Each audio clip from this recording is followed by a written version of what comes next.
യേശു താൻ ഏറ്റവും കൂടുതൽ അത്ഭുതങ്ങൾ പ്രവർത്തിച്ച നഗരങ്ങൾ മാനസാന്തരപ്പെടാൻ അവയെ ശാസിക്കാൻ തുടങ്ങി.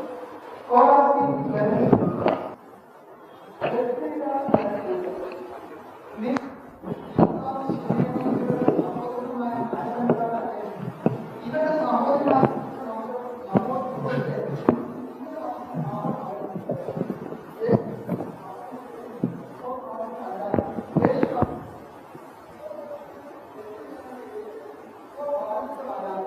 മറ്റെന്നും പ്രവാചകൻ അവമാനിക്കപ്പെടുന്നില്ല. ഏതാനും രോഗികളുടെ കൈകൾ വെച്ച് സുഖപ്പെടുത്താനല്ലാതെ മറ്റത്ഭുതമൊന്നും അവൻ ചെയ്യാൻ സാധിക്കും. ഓരോ അത്ഭുതവും ചെയ്തില്ല കർത്താവ്. വേണ്ട, അവര് കാണുന്ന ആരാണ്? അവരുടെ വിശ്വാസം, വിശ്വാസരാഹിത്യം. അവര് പറയുന്നത് ഞങ്ങൾ അറിയുമല്ലോ, ജോസഫിന്റെ മകനല്ലേ, കണ്ടോ, തച്ചന്റെ മകനല്ലേ, മേരി അറിയും, മറ്റവനറിയും, എല്ലാവരും. പിന്നെ എവിടെ നിന്നാണ്?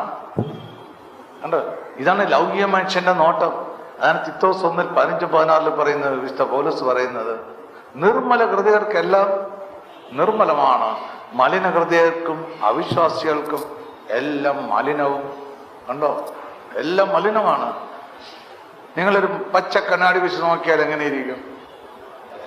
എല്ലാം പച്ചയായിട്ട് കാണും. കണ്ടോ, ഇതുപോലെ യോഹന്നാൻ 12 1 തൊട്ട് 8 വരെയുള്ള വനത്തില് മറിയവും മാർത്തയുമുണ്ട്.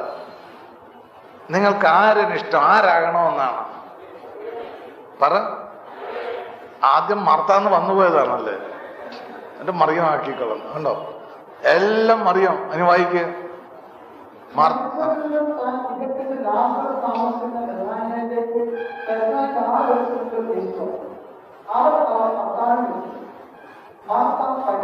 മർത്തക്ക് പരിപാടി എന്താണ്?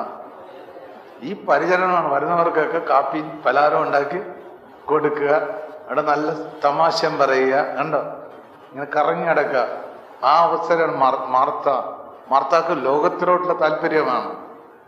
അപ്പൊ മറിയം ചെടുത്തിയാണ്. ചെടുത്തി എന്താ ചെയ്തത്? ലാസറും ആങ്ങളെയും വന്നിരുന്നു.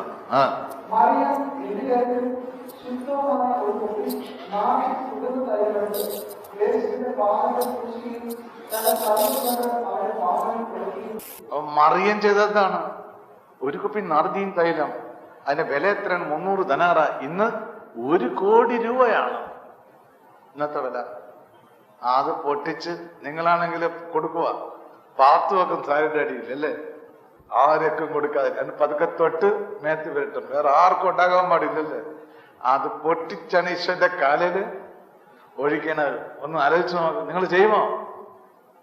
ഈശോ ആണെന്ന് അറിഞ്ഞാല് ഇല്ല, അത് വിറ്റ് കാശാക്കും. 1 കോടി രൂപയായിട്ട് എന്തൊക്കെ മേടിക്കാമല്ലേ? എത്ര ഡയമണ്ട്സ് മേടിക്കാം, എത്ര സാരി മേടിക്കാം, അങ്ങനെ പോകല്ലേ? അത് പൊട്ടിച്ച് കർത്താവിന്റെ കാലിൽ ഒഴിച്ചിട്ട് എന്ത് ചെയ്തു? തന്നെ മുടി കൊണ്ട് എന്ന് നോക്കണം. ഭയങ്കരമാണത്. ആ മുടി ഏറ്റവും വില മതിക്കുന്ന ആ സ്ത്രീകൾ ആ മുടിയെടുത്ത്, ഇപ്പൊ മുടിയില്ല സ്ത്രീകൾക്ക്, അല്ലേ? 1 കൊറിയന്ത്യസ് 14 മുടിയില്ലാത്ത സ്ത്രീകള് വൈകി. നിന്ദ്യമാണ് ദൈവത്തിന്. ഇന്നൊന്നിനെ പ്രാർത്ഥിക്കാൻ പോയപ്പോ മുടിയില്ല. കണ്ടോ? ആ സ്ത്രീക്ക് അത് ഭൂഷണമാണ്. കണ്ടോ, അത് പ്രകൃതി തന്നെ പഠിപ്പിക്കുന്ന വിശുദ്ധ പൗലോസ് പറയുന്നുണ്ട്. അപ്പൊ ഇത് വെട്ടിക്കളഞ്ഞാലോ? വെട്ടിക്കളഞ്ഞിട്ട് നേരെ വിപരീതം. ആണ് പെണ്ണായിട്ട് ഉടുക്കാമോ? പെണ്ണാണായിട്ട് ഉടുത്തിട്ടുണ്ടാവല്ലോ ഇവിടെ ഫാൻസി ഡ്രസ്. നിയമവർത്തനം 22:5 നിന്ദ്യമാണ് ദൈവത്തിന്, നിന്ദ്യമാണ്. അനേക രഹസ്യങ്ങൾ ദൈവം വെളിപ്പെടുത്തി തരും. ഞാൻ ഒരിക്കലും ഒരു സൗകര്യം വന്നു കഴിഞ്ഞപ്പോ പറഞ്ഞു, ഭയങ്കര ബന്ധനം കണ്ടു. ഭർത്താവിന് ഒന്നും കിട്ടുന്നില്ല, ജോലി കിട്ടുന്നില്ല, കുടുംബത്തിന് നല്ല വഴക്കും. ഈ ബന്ധനമാണ്. അവസാനം ചോദിച്ചപ്പോ അമ്മയും അപ്പനും ഒക്കെ നല്ല ക്രിസ്ത്യാനികള്, വിശുദ്ധ കുർബാന സ്വീകരിക്കുന്നവര് എല്ലാം. അപ്പൊ അവരുടെ ബന്ധനം പുള്ളിക്കാരത്തിന്റെ ബന്ധനമാണ്. പുള്ളിക്കാരത്തേക്ക് അറിയില്ല. നമ്മുടെ ബന്ധനം നമ്മൾ അറിയില്ല. വചനം വരുമ്പോഴേ നമ്മുടെ ബന്ധനം അറിയുള്ളൂ. സങ്കീർത്തനം 107:20 വചനം വെച്ച് അടിച്ചു കഴിയുമ്പോഴാണ് ബന്ധനം പൊട്ടണത്. അതാണ് ജെറമ്യ 23:29 കുടം വെച്ച് തട്ടുമെന്ന്. അത് കഴിഞ്ഞപ്പോഴാണ് ഞാൻ പറഞ്ഞു, എവിടെയെങ്കിലും ഫാൻസി ഡ്രസ് എടുത്തിട്ടുണ്ടോ എന്ന് ചോദിച്ചു. അപ്പൊ എടുത്തിട്ടുണ്ട്. ഞാൻ സായിബാബയായിരുന്നു. മുടിയൊക്കെ ഇത്രയുണ്ട്, കാണാനുമുണ്ട്. അപ്പൊ സായിബാബയായിട്ടൊരു ഫസ്റ്റ് പ്രൈസ് കിട്ടിയിരുന്നു 3 സ്ഥലത്ത്. അപ്പൊ ഒന്നുകൂടി മിടുക്കിയായി.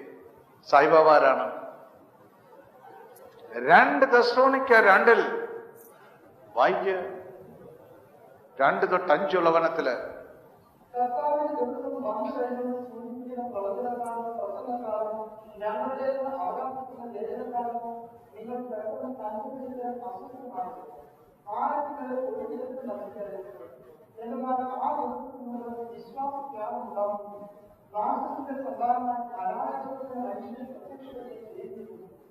ദൈവങ്ങൾ വെളിപ്പെട്ടതോ ആരാധന വിഷയമായിരുന്നോ എല്ലാവരെയും അതുവഴി താൻ ദൈവമാണെന്ന് പ്രഖ്യാപിച്ചുകൊണ്ട് അവൻ ദൈവത്തിന്റെ ആലയത്തിൽ ദൈവത്തിന്റെ ആലയത്തിൽ അവൻ സ്ഥാനം പിടിക്കും. ഇതാണ് വെളിപാട് 13-ല് 16-ല് വെളിപാട് 16-ല് 13-ഉം 14-ാം വാക്യത്തിൽ വരുന്നത്. ഇതുകൊണ്ടാണ് സായിബാബയുടെ 1 മണി കഴിയുമ്പോൾ വായിന്ന് നൊരയുമ്പോൾ അതെല്ലാം പോടും. അതാണ് മാർക്കോസ് 5:9. ഇതെല്ലാം കൃപയുണ്ടെങ്കിലേ കണ്ടുപിടിക്കുള്ളൂ. കൃപയില്ലെങ്കിൽ നല്ല സംഗതികൾ അവൻ ചെയ്യണം. അവന്റെ പുറകെ നടക്കും. എല്ലാം കൂടി ലോകം മുഴുവൻ അവന്റെ പുറകെയാണ്. ഇല്ലേ? ഒറ്റെണ്ണം ഒരു ചെന്ന് കഴിഞ്ഞാൽ മുഴുവൻ അവന്റെ ഭക്തരാണ്. അവനെ ആരാധിക്കുന്നത് കണ്ടോ. ഒരു സെമിനാറിൽ ചെന്നപ്പോ എന്നോട് തിയോളജൻ വന്ന് നല്ലത് പ്രവർത്തിക്കുന്നു കണ്ടോ. വചനം കൊടുത്തപ്പോ വേഗം സ്ഥലം വിട്ടു. വചനമാണ് ഈശോ. വെളിപാട് 19:13.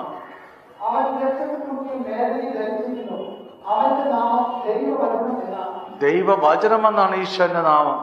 അതുകൊണ്ടാണ് ആ വചനം ദൈവമാണ്. യോഹന്നാൻ സുവിശേഷം 1 തൊട്ട് 3 വചനം.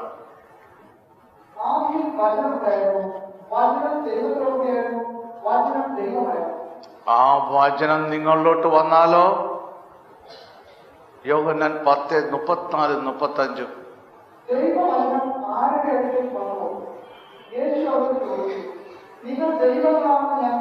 നിങ്ങൾ ദൈവങ്ങളാണ്. വചനം വരുമ്പോ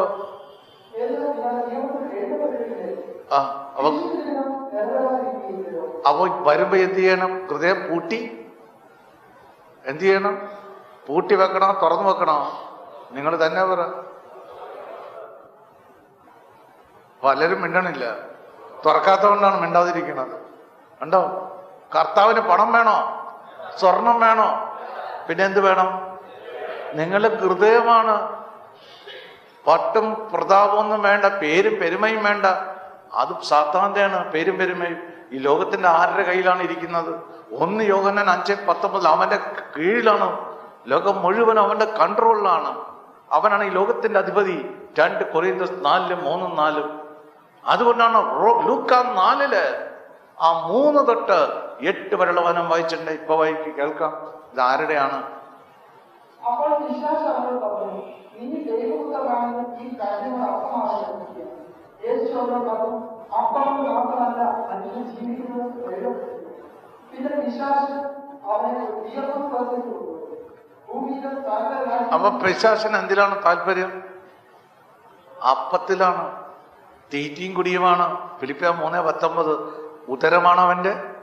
ഇപ്പൊ ഭക്ഷണപ്രിയർ വല്ലവരും ഉണ്ടോ നമ്മുടെ ഇടയിൽ? ഉണ്ടെങ്കില് അവിടെ ഇരിക്കും. ഗോതമ്പ് മണി അതുപോലെ ഇരിക്കും. കുറച്ച് 10 കൊല്ലം വന്നാൽ അതുപോലെ തന്നെ ഇരിക്കും. യോഹന്നാൻ 12:24. അഴുകിയല. കഴിഞ്ഞ ഞായറാഴ്ച പറഞ്ഞ പോലെ ഒരു പൈശാചികത എന്നോട് ചോദിച്ച ചോദ്യമാണ് ആദ്യം കണ്ടപ്പോ. യോഹന്നാൻ 12:24. അത് നിങ്ങൾക്കറിയാമല്ലോ. കണ്ടോ? അവക്കറിയാം. യാക്കോബ് 2:19 പ്രകാരം നമ്മുടെ രഹസ്യങ്ങളൊക്കെ അറിയാം. ഗോതമ്പ് മണി അഴിയണെന്താണ്? ആത്മാവിലുള്ള വിസ്താരമാണ്. യെശയ്യാ 54 1 തൊട്ട് 5 വചനം.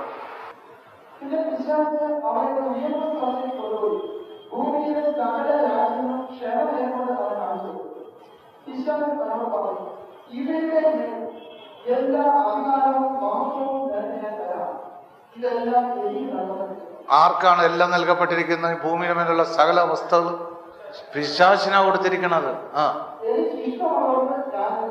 അവന് ഇഷ്ടമുള്ളവർക്ക് തരും. ഇപ്പൊ മനസ്സിലായോ? അപ്പൊ പണം വേണോ? പണം വേണോ കൃപ വേണോ? ആ, അപ്പൊ പണം വേണോന്നും പറഞ്ഞിരുന്നാല് അവന് ഇഷ്ടമുള്ളവർക്ക് അവൻ കൊടുക്കും. കണ്ടോ അവനുമായത്. നീ എന്നെ ആരാധിച്ചാൽ ഇവരെല്ലാം നിന്റേതാണ്. ആരാ ആരാധിക്കണം? പിശാചിനെ ആരാധിച്ചാല് പണം എല്ലാ സമ്പത്തും നിന്റേതാകും. കണ്ടോ, അതുകൊണ്ടാണ് പറയുന്ന പിശാച്. അതാണ് ചാത്തസേവ, മറ്റേ മഠം, ഈ മഠം, പിന്നെ കണിയാൻ, പിന്നെ ആരൊക്കെയാണ്? കോട്ടയത്ത് എന്ന ആരാണ്? സിദ്ധൻ. പിന്നെ ഇവിടെ ഓരോ സ്ഥലം ഒരു പേര് പറ, നിങ്ങളാ പറയണം. അമ്മച്ചി വീട്, പിന്നെ മിത്രം നമ്പൂതിരി, പിന്നെ സേവക്കാരി, മറ്റേ സേവ അന്തോണി സേവ. പിന്നെ ഇതെല്ലാം 2 കൊരിന്ത്യർ 11 12 തൊട്ട് 15 വനത്തിൽ പ്രവർത്തിക്കുകയാണ്. ഇങ്ങനെയാണ് നിങ്ങൾ അറിയേണ്ടത്. ആത്മാവിലെല്ലാം വചനം അറിയേണ്ടത്. ആ മാലാഖ, പിശാച് മാലാഖയായി വരും. അവനാണ് ഈ കൈവച്ച് തരുന്നത്. ഒന്ന് കൈവച്ചാൽ ആരായി? സായിബാബ കൈവച്ചപ്പോ ഒരു സഹോദരി ഞാൻ കണ്ടുമുട്ടി ഒരിക്കൽ, ഭാര്യയും ഭർത്താവ്, 2 പേരും ഡൈവേഴ്സിന് വന്നിരിക്കുക. കണ്ടോ, അന്ന് മുതൽ മാതാമൃതാനന്ദമെന്ന് കെട്ടിപ്പിടിച്ചൊരു ഉമ്മ വെച്ചാല ഭാര്യ കെട്ട് അന്ന് തല്ലും. പിന്നെ ഭാര്യനെ വേണ്ട. ഇതൊക്കെ അറിയണം, രഹസ്യങ്ങൾ, ആത്മീയ രഹസ്യങ്ങൾ. അവിടെ പോകല്ലേ. ആരെങ്കിലും പലരും പറഞ്ഞ് ആകർഷിക്കുന്ന നിങ്ങളെ പറഞ്ഞ് ബാ എന്ന് വിളിക്കും. നിയമാർത്തനം 13 1 തൊട്ട് 11 വചനം അറിയാത്തതുകൊണ്ടാണ്. അവൾ കെട്ടിപ്പിടിച്ചാൽ എന്താണ്? ആ അരൂപിയാണ് നിങ്ങളിലോട്ട് കയറുന്നത്. അതാ യോഹന്നാൻ സ്ത്രീയ പറഞ്ഞത്, ഒരുത്തം വന്ന കസേരയിട്ട് കൊടുത്തു കൊടുന്ന് 2 യോഹന്നാൻ 6 തൊട്ട് 11 അവനുമായി സംസാരിച്ചു കൂടന്ന്. കണ്ടോ, അഭിവാദനം ചെയ്യാൻ പാടില്ലെന്ന് ഈശോ പറഞ്ഞത് ലൂക്ക 10:4. അത് തന്നെയാണ് 2 രാജാക്കന്മാർ 4:29. കണ്ടോ, ഇനി വായന. യേശു മറുപടി പറഞ്ഞു, നിന്റെ ദൈവമായ കർത്താവിനെ നീ ആരാധിക്കണം. നിന്റെ ദൈവമായ കർത്താവിനെ മാത്രമേ നീ അവനെ മാത്രമേ പൂജിക്കാവൂ. മറ്റുള്ളതെല്ലാം അതാണ് വിശുദ്ധ പൗലോസ് പറയുന്നത്. നിങ്ങൾക്ക് അനേക ദേവന്മാരുണ്ടോ? അതൊന്നും ദൈവമങ്ങളല്ല. 1 കൊരിന്ത്യർ 8 1 തൊട്ട് 6 ബുദ്ധിയിൽ കണ്ടാലോ എല്ലാം ദൈവങ്ങളാണെന്നും പറഞ്ഞു നടക്കും. ഒരൊറ്റ ദൈവമുള്ളൂ, അതാണ് ഈശോ, ജീസസ്. ആ വിശ്വാസത്തോടെ നമ്മളെ കൊണ്ടുവരും. ഇനി വിഗ്രഹങ്ങൾ പ്രവർത്തിച്ച വർഷത്തെ പറയാം. ഈ കാര്യത്തിൽ നമുക്ക് അറിവുണ്ടെന്നാണ് സങ്കല്പം. അറിവ് അഹന്ത ജനിപ്പിക്കുന്ന കണ്ടിട്ടില്ല. അറിവ് വന്നു കഴിഞ്ഞാൽ പിന്നുള്ള ഗമ കണ്ടിട്ടുണ്ടോ? ബിഎക്കാരനും 1 ഗമ, അതിലും വന്ന് പോസ്റ്റ് ഗ്രാജുവേറ്റ് കഴിഞ്ഞാൽ 1, ഡോക്ടറേറ്റ് എടുത്തു കഴിഞ്ഞാൽ പിന്നെ നോക്കേയില്ല. കണ്ടോ, കുറച്ചുകൂടി കഴിഞ്ഞാലാ ഇതവസ്ഥ കണ്ടില്ല, മനുഷ്യന്റെ അവസ്ഥ കണ്ടോ. അങ്ങനെ വരുമ്പോഴാണ് യെശയ്യാ 14:9 തൊട്ട് 14 അവൻ താഴ്ത്തോട്ട് പോരുന്നത്. അഹങ്കരിക്കുമ്പോ അഹങ്കാരികളെല്ലാം ദൈവം തകർത്ത് കളയും. മാതാവിന്റെ ആ സൂത്രഗീതം അത് തന്നെയാണ്. ലൂക്കാ 1:51-52. അതുകൊണ്ടാണ് ജെർമിയ പ്രവാചകൻ പറഞ്ഞത് 50-ാം അധ്യായത്തിൽ 31-32 ജെർമിയ പ്രവാചകൻ അഹങ്കാരി എന്നാ വിളിച്ചത്. ആണാ പെണ്ണിനോ സഹോദരന സഹോദരിയ? 2 പേരും ഉണ്ടല്ലേ. അത് സംശയമാണ്. അഹങ്കാരി എന്ന് വിളിച്ചോണ്ട് കണ്ടോ. അത് കാരണം ആ പ്രവാചകന്മാർക്ക് എല്ലാം അറിയാൻ സാധിക്കും. ഈശോയ്ക്കറിയാം മനുഷ്യരിൽ എന്താണ് ഇരിക്കുന്നതെന്നല്ലേ. യോഹന്നാൻ 2:23-25 വായിച്ചു. നമ്മൾ എഫേസ്യർ 3 എടുത്തിട്ട് വായിക്കാൻ തുടങ്ങിയപ്പോഴാണ് ഇങ്ങനെ കടന്നു പോകുന്നത്. വചനം വന്നുകൊണ്ടിരിക്കുകയെ കേട്ടോ.